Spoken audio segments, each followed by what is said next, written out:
ကဲအားလုံးပဲမင်္ဂလာပါကျွန်တော်ဒီနေ့မှာတော့ Browfood ထဲမှာရှိတဲ့ Home Memory ရဲ့အကြောင်းပြပြပြမှာဖြစ်ပါတယ်ဗျအဲ့တော့ video လေးမစခင်မှာကြော်ညာလေးဝင်နေပါတယ်ကျွန်တော် YouTube channel လေးရဆိုရင်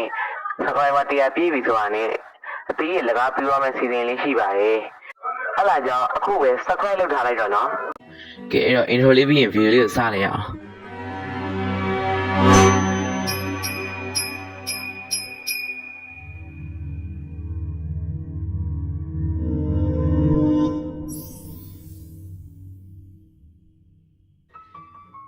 ဒါတော့ Human Before ရဲ့ Awakening ပြောင်းလိုက်ဖြစ်တဲ့ animation ပုံစံပါ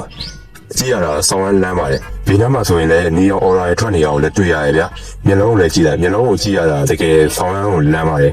ဒါဆိုရင် flash test ဆိုတဲ့ ability အကြောင်းပြောအောင်ဒီအောက်မှာ333ကိုတွေ့လာဗျ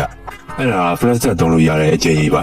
3ချက်စီသုံးလို့ရပြီးတော့ပြန်ပြရလဲရမ်းမြတ်ပါတယ် flash test ဆိုပေမဲ့ flash test ကိုပြောတာမဟုတ်ဘဲနဲ့ download တဲ့ ability ကိုနာမည်ပေးတာပါဒီမှာသူ့ရဲ့ download တာကိုရှိုးလာအောင် Human View မှာ download လိုက်မယ်ဆိုရင် flash test လိုမျိုးဖြတ်ခနဲ့ပြောက်သွားပါ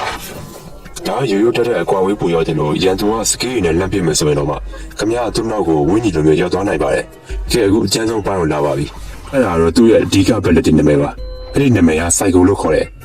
ခင်ဗျားအသွင်ပြောင်းတဲ့အချိန်မှာရန်သူဘာ skill နဲ့ပဲဖြစ်ဖြစ် damage ပေးမယ်ဆိုရင်ဒီအောက်မှာသူ့ရဲ့ number 4ရာတက်လာမှာပါအဲ့ဒီ number 4ရာအများဆုံး150တိ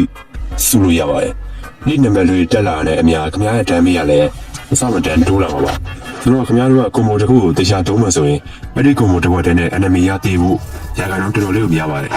အားသာချက်ကတော့ Human View က game ထဲမှာ damage အပြည့်စုံလို့ဖြစ်ပါတယ်ခင်ဗျားချင်းမှာ battery ပဲလာနံပါတ်တွေပြည့်နေတဲ့ဒီ Human View နဲ့တွေ့မဲ့ဆိုရင်တော့game ထဲကထွက်လိုက်ဖို့ပဲပြောချင်ပါတယ်အားနဲ့ချက်ကတော့ Shank View လိုမျိုးဒိုင်းတွေမပါဘူးအရင်လိုမျိုးရန်သူကိုဒူထောက်ခိုင်းတာမျိုးလည်းမရှိဘူး Human View က damage ကိုစမတန်တိုးပေးရကြောင်းမလို့ခင်ဗျား KO ဒိုင်းဆိုတဲ့ style မျိုးနဲ့ဆောက်ရမှာပါဒီကုန်းချုံးရမယ်ဆိုရင်ခင်ဗျားအမေစမတန်တိုးပေးရ review မှာ combo တစ်ခွက်တည်းနဲ့ enemy ကိုအပြတ်ဖြတ်ချင်နေဆိုရင်တော့ဒီ Human View ကဘယ်လိုလုပ်တော့ပါပဲနောက်ထပ်ကြံသေးတဲ့ video 5ခုကြောင်းလည်းနောက် video မှာသေးသေးပြောပြပြီးတော့မှဖြစ်ပါတယ်ဗျဆိုတော့ဒီနေ့ဗီဒီယိုလေးကဒီတော့ပါကျွန်တော်တို့နောက်ဗီဒီယိုမှာပြန်ပြီးတော့တွေ့ကြအောင်